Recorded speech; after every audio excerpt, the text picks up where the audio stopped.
Assalamualaikum warahmatullahi wabarakatuh. Selamat Waalaikumsalam warahmatullahi wabarakatuh. selamat malam saudara-saudara mahasiswa. Selamat datang kembali di web sesi kedua mata kuliah praktek peradilan perdata ya. Kita tunggu 1 menit lagi untuk mulai sambil menunggu teman-teman yang lainnya.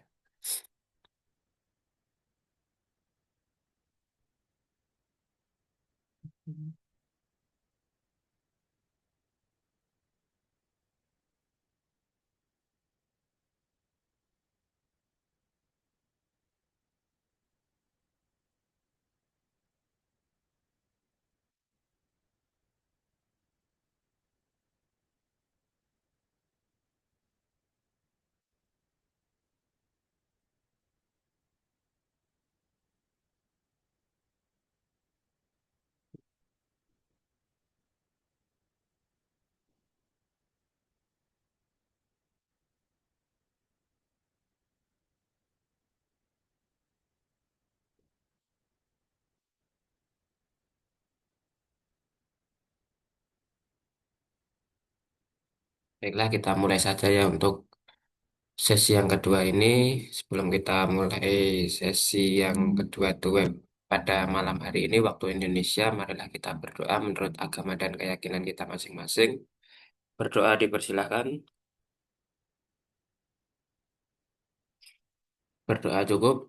Langsung saja kita akan masuk ke materi ya. Yang pertama untuk materi yang sesi ketiga dan keempat, kita ke sesi yang ketiga ya dahulu, yaitu mengenai pembuatan surat jawaban gugatan dalam praktek hukum perdata. Materi ini melanjutkan dari materi sesi pertama dan kedua yang kemarin kita membahas gugatan perdata, bagaimana cara menggugat, bagaimana alur menggugat, bagaimana kita membuat surat kuasa, bagaimana pendaftaran kita di pengadilan.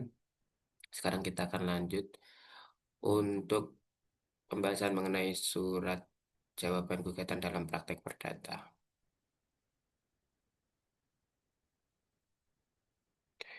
Pengertian surat jawaban gugatan. Surat jawaban adalah tanggapan resmi secara tertulis dari pihak tergugat terhadap gugatan yang diajukan oleh penggugat. Surat ini memuat bantahan, pengakuan, penolakan atas dalil-dalil dalam surat gugatan. Surat jawaban adalah bagian sangat penting dari proses pembelaan tergugat dalam sidang perdata. Dasar hukumnya yaitu pasal 121 sampai pasal 125 HIR atau pasal 146 sampai 150 RBG yang mengatur mengenai jawaban tergugat dalam proses perdata. Jurisprudensi dan praktik pengadilan juga memperkuat pentingnya jawaban untuk menentukan arah pembuktian. Tujuan pembuatan surat jawaban yang pertama memberikan bantahan atas dalil-dalil gugatan penggugat, yang kedua menjelaskan fakta versi pihak tergugat, bagaimana sih fakta yang benar mengenai kasus tersebut, yang ketiga mengerahkan perhatian hakim terhadap pembelaan hukum tergugat, yang keempat sebagai dasar untuk agenda pembuktian dalam sidang lanjutan. Struktur surat jawaban gugatan yaitu yang pertama seperti biasa seperti surat gugatan kemarin, yaitu ada identitas pihak, menyebutkan identitas pihak tergugat seperti dalam gugatan, menyatakan bahwa ini adalah jawaban atas gugatan dari penggugat. Yang kedua, tanggapan seperti terhadap posita dasar gugatan, diberi nomor sesuai dengan nomor dalil dalam gugatan atau nomor register perkara di pengadilan. Setiap poin ditanggapi, membenarkan atau membantah atau bahkan menambahkan fakta baru. Jika perlu dimasukkan eksepsi, yaitu tangkisan yang sifatnya mendahului pokok perkara, contoh kompetensi absolut atau relatif seperti error in persona. Berbicara mengenai eksepsi, saya jelaskan agak rinci dulu karena ini sangat penting untuk jawab jawab.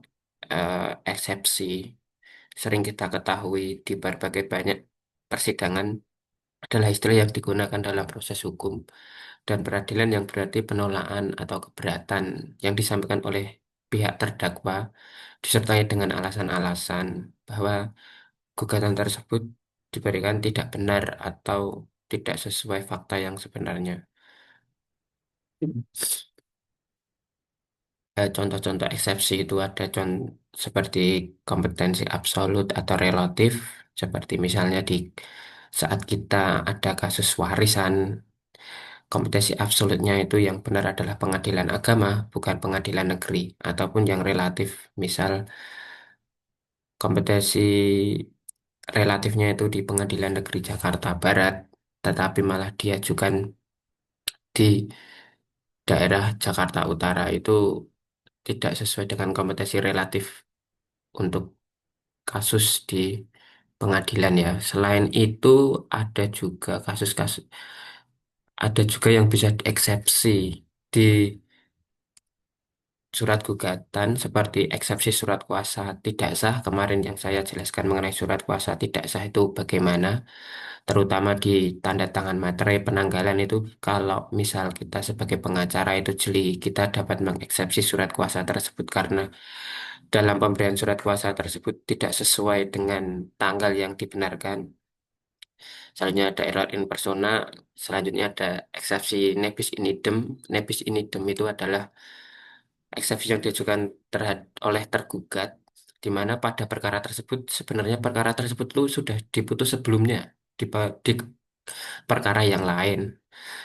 Yaitu selanjutnya ada eksepsi obscur liber. Obscur liber itu adalah eksepsi yang diajukan dalam hal gugatan penggugat tidak terang atau kabur dalam gugatannya. Itu bisa dimasukkan di dalam eksepsi. Selanjutnya tanggapan terhadap petitum menyatakan bahwa tergugat menolak petitum penggugat untuk seluruhnya atau sebagian. Dan jadi di dalam jawaban tersebut kita dapat menolak semua gugatan yang diajukan oleh penggugat atau hanya sebagian. Jadi sebagian kita anggap itu benar dan sebagian itu anggap itu tidak benar. Bisa juga mengajukan gugatan rekovensi atau gugatan balik jika ada hak tergugat yang juga dilanggar. Seperti misalnya kasus perceraian nih. Kita sebagai tergugat digugat oleh misal istri kita atau suami kita menggugat, kita dapat menggugat balik dengan meminta nafkah atau meminta harta gono gini yang lain. Selanjutnya ada kesimpulan dan permohonan, ya di dalamnya yaitu memohon agar gugatan ditolak dan atau dinyatakan tidak dapat diterima NO atau meminta biaya perkara dibebankan kepada penggugat.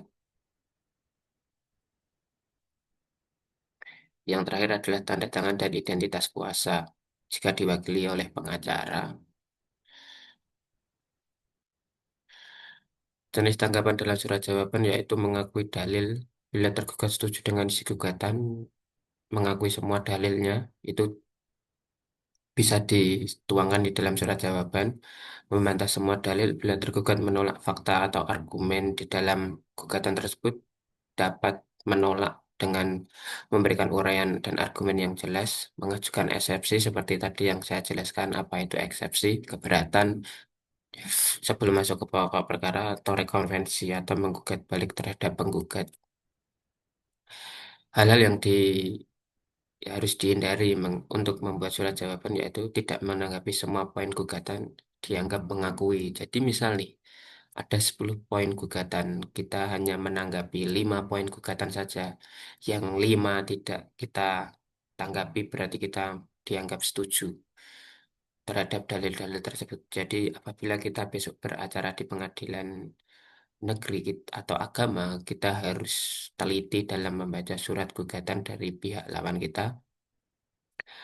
Menyerang pribadi lawan tidak etis, tidak sesuai etika ya. Jadi tidak boleh untuk menyerang pribadi penggugat dalam hal konteksnya masuk ke ranah pribadi, tidak menyertakan eksepsi padahal ada keberatan prosedural.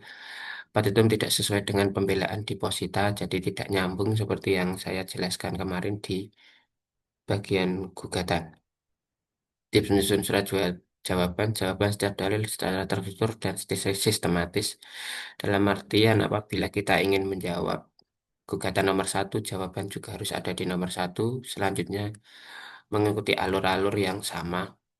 Yang kedua, gunakan bahasa hukum yang sopan dan tegas. Jangan menggunakan bahasa yang tidak dapat dimengerti oleh majelis hakim. Itu dihindari, jangan sampai kita menggunakan bahasa yang tidak baik dan bisa dapat ditolak oleh majelis hakim.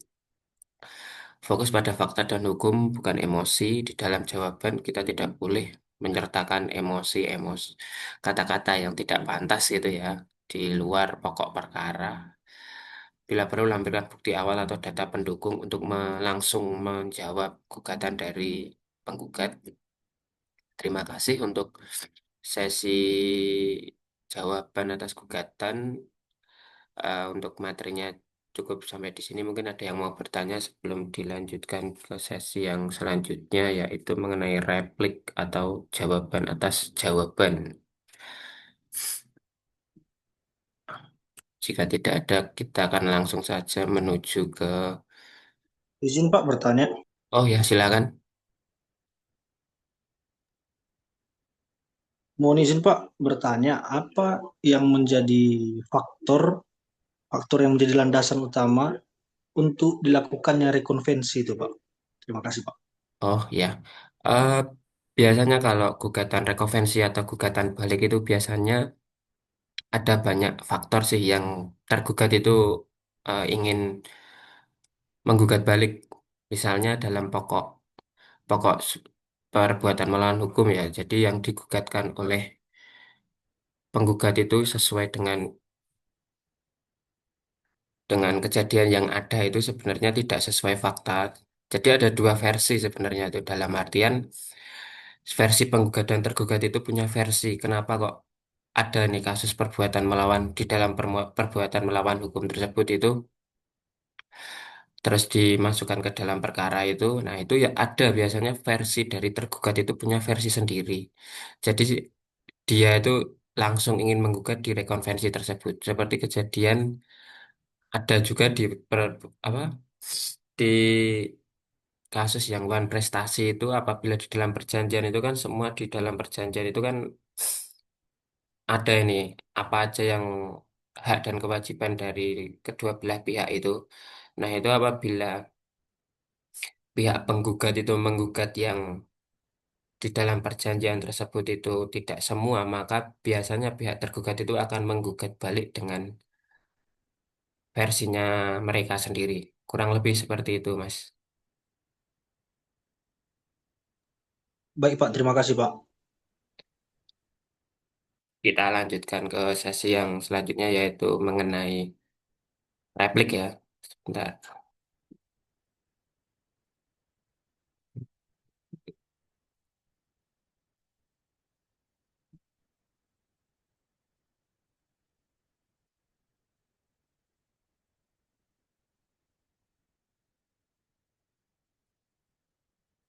Eh, Selanjutnya yaitu pembuatan surat replik dalam praktek hukum perdata.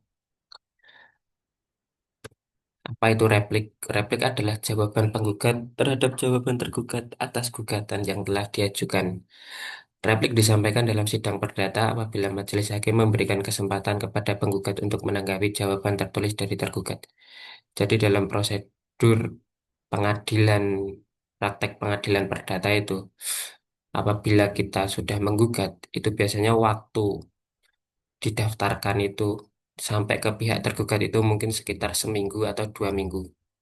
Itu baru masuk ke sidang ya. Jadi dari kita pendaftaran pertama perkara di pengadilan itu sudah 2 minggu berjalan baru akan mulai ke persidangan untuk sidang pertama.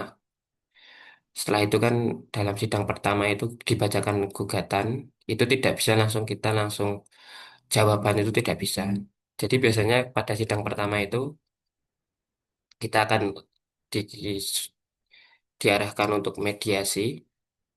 Apabila mediasi itu gagal, akan langsung dibacakan gugat-gugat apa surat gugatannya itu akan dibacakan oleh pihak penggugat. Pihak tergugat akan diberi waktu sekitar 1 minggu atau 2 minggu oleh majelis hakim untuk menanggapi gugatan tersebut. Selanjutnya pada minggu berikutnya, pihak penggugat akan diberikan kesempatan untuk melakukan replik. Replik disampaikan dalam sidang perdata apabila majelis hakim memberikan kesempatan kepada penggugat untuk menanggapi jawaban tertulis dari tergugat.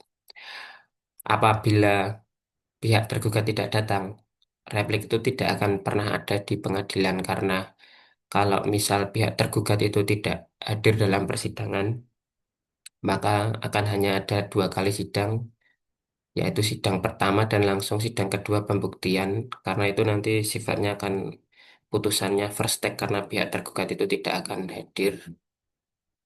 Fungsi dan tujuan replik yaitu menanggapi bantahan atau dalil baru dalam jawaban tergugat, menegaskan kembali posisi dan dalil penggugat, mempertahankan konsistensi gugatan, menunjukkan bahwa dalil tergugat itu tidak berdasar baik secara fakta maupun hukum, menjadi dasar bagi duplik tergugat selanjutnya. Dasar hukum untuk pembuatan replik sebenarnya tidak diatur secara rinci dalam HIR atau RPG, tetapi diakui secara nyata dalam praktik peradilan, merupakan bagian dari proses jawab-menjawab dalam hukum acara perdata setelah jawaban tergugat. Sifat surat lebit yaitu bersifat menanggapi respon, bukan untuk membuka fakta baru. Jadi di dalam replik itu hanya akan menanggapi jawaban dari pihak tergugat. Apabila pihak tergugat melakukan jawaban yang sekiranya ada fakta baru di jawaban dari pihak tergugat, itu bisa kita jawab di replik. Fokus pada membantah dalil tergugat, jadi tidak ke yang lain gitu ya, dalam artian tidak ke kasus yang lain gitu, tidak boleh menyimpang dari materi gugatan semula. Jadi dalam replik itu kita diarahkan apabila kita menjadi kuasa hukum atau pengacara besok itu harus untuk selalu secara gugatan kita itu kita harus berpegang teguh pada gugatan awal kita, tidak diperkenankan menambah petitum baru dalam artian kita tidak boleh menambah petitum baru nih di dalam surat replik kita. Jadi tidak dibolehkan dalam petitum baru itu tidak boleh masuk di dalam jawaban di replik ini. Jadi replik itu hanya fokus menjawab jawaban dari pihak tergugat. Struktur surat replik yaitu yang pertama kepala surat ditunjukkan kepada kepala atau majelis hakim pengadilan negeri, menyebut identitas para pihak dan nomor perkara. Pembukaan menyatakan bahwa surat ini adalah replik atas jawaban tergugat, isi atau pokok replik dibuat berdasarkan tanggapan terhadap jawaban tergugat dengan menyebut nomor atau urutan jawabannya, menegakkan kembali dalil-dalil gugatan, menunjukkan bahwa jawaban tergugat tidak berdasar hukum atau fakta, yaitu penutup, yaitu meminta agar gugatan tetap dikabulkan dan jawaban tergugat ditolak, tanda tangan penggugat atau kuasa hukumnya. Jadi intinya dalam pokok replik itu dibuat berdasarkan tanggapan jawaban tergugat dengan cara urut menyebut nomor dan urutan jawabannya. Ini tidak boleh tidak struktur ya, harus urut. Misal jawaban tergugat menjawab yang gugatannya dari awal penggugat, dia menjawab dari pihak tergugat, terus kita menjawab lagi, jawab jinawab lah ibaratnya itu harus urut dan tidak boleh di tidak sesuai nomor urutannya gitu lah. Misal 1 sampai 10 itu harus sampai sama. Tidak boleh jawabannya itu nomor 1 menjawab nomor 10 itu tidak boleh ya. Yaitu menegaskan kembali dalil-dalil dalam gugatan. Jadi penguatan dalam gugatan kita itu kita sebagai pihak penggugat itu harus menguatkan dalil dalam gugatan kita agar majelis hakim itu percaya agar lebih kuat kepada pihak penggugat dan menunjukkan bahwa jawaban tergugat itu tidak berdasarkan hukum atau fakta. Jadi kita kuatkan kembali di dalam replik ini bahwa jawaban yang dikirimkan oleh tergugat tersebut tidak berdasarkan hukum atau hanya mengada-ada saja. Dalil-dalil yang dilayangkan oleh pihak tergugat itu hanya mengada-ada tanpa bukti yang kuat. Hal-hal yang perlu diperhatikan dalam pembuatan replik yaitu kembali fokus pada membantah dalil dalam jawaban, bukan membuka argumen baru. Harus jelas dan sistematis dalam respon setiap poin. Jangan menyimpang dari isi gugatan awal.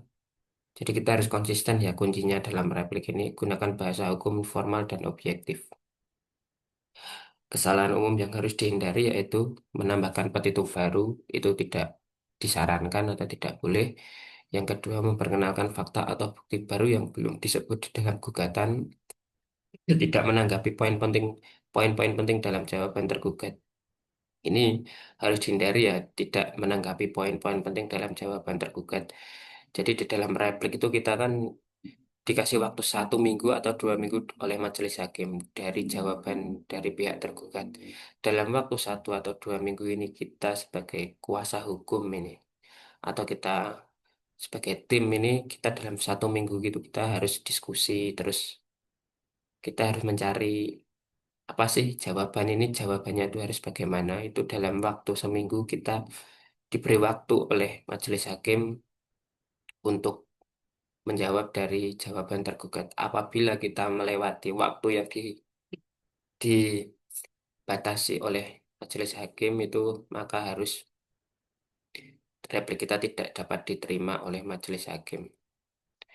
Terima kasih untuk tambahan yaitu dalam persidangan di pengadilan negeri itu kan sekarang ada sistem e-court. Jadi dalam jawab jinawab dari mulai dari jawaban pihak penggugat, replik tergugat, duplik itu biasanya dilakukan secara e-court atau online. Jadi dalam persidangan di hukum pengadilan negeri, persidangan perdata itu yang datang ke pengadilan itu hanya pada saat sidang pertama itu pihak pemohon maupun penggugat wajib hadir, tidak bisa tidak hadir. Terus yang kedua itu saat mediasi.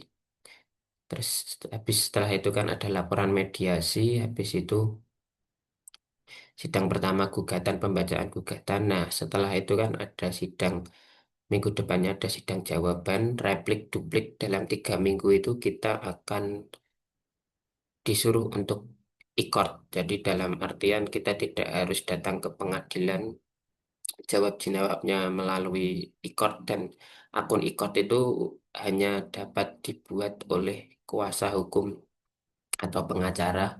Apabila ingin beracara sendiri itu bisa, tetapi harus mendaftarkan secara mandiri di pengadilan negeri. Setelah itu kembali sidang itu waktu pembuktian pembuktian dari pihak penggugat dan tergugat itu wajib hadir untuk pembuktian.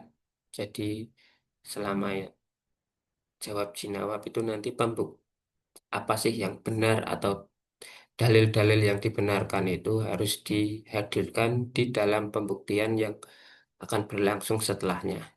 Mungkin untuk pembahasan mengenai duplik dan pembuktian akan saya jelaskan di web yang sesi ketiga. Mungkin untuk sesi ini mungkin ada yang mau bertanya mengenai replik, silahkan saya persilahkan.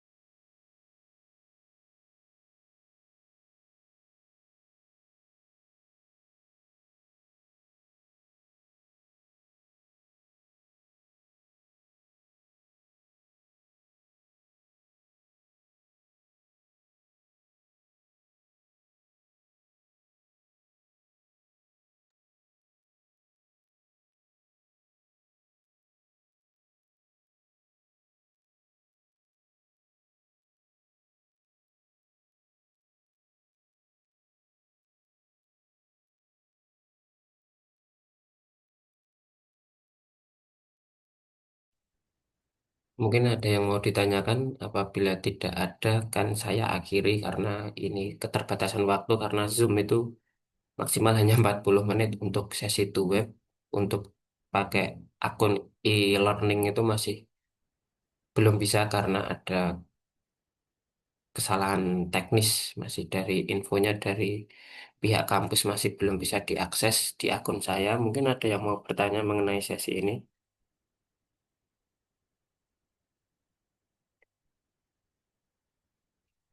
Untuk tuh web sesi berikutnya, sesi ketiga itu kan di pertemuan ke-6 ya, mungkin 2 atau 3 minggu lagi untuk waktunya mungkin ada yang mau usul, mau ganti waktu, jam, atau hari, mungkin ada yang mau usul karena mungkin kebanyakan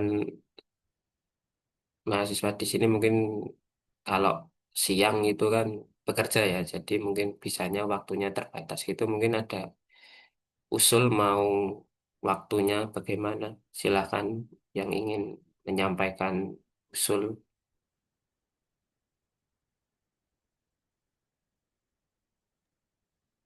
Jadi Pak, kalau terkait dengan waktu, saya pribadi sudah pas dengan yang sekarang ini Pak. Tapi Oh, apabila ada perubahan, ya saya siap Pak. Izin Pak.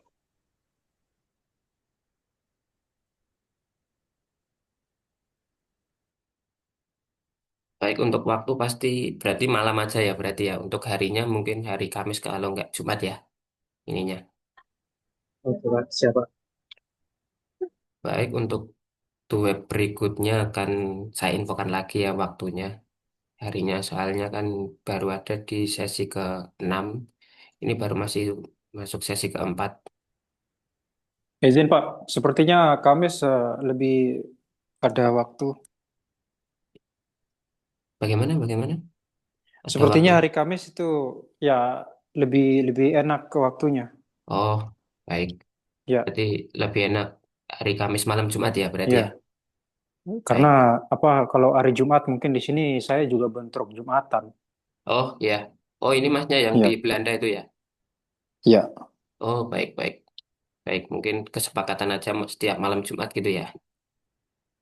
ya. Sepertinya seperti itu ya. Kamis malam Jumat. Baik. Karena tuh web kan masih 2 kali lagi sesi ke-6 dan sesi ke-8 ya. Jadi ini untuk absen saya screenshot dulu ya ininya. Tadi udah saya screenshot kehadiran ini. Jadi untuk sesi web berikutnya akan saya kabarkan lagi. Terima kasih rekan-rekan semua telah hadir pada sesi web yang kedua ini. Saya ucapkan terima kasih atas kehadirannya. Semoga kita dapat bertemu lagi di sesi yang ke-6. Sampai jumpa lagi ya. Terima kasih atas kehadirannya teman-teman. Saya akhiri. Wassalamualaikum warahmatullahi wabarakatuh. Waalaikumsalam warahmatullahi Waalaikumsalam warahmatullahi wabarakatuh. wabarakatuh. Waalaikumsalam warahmatullahi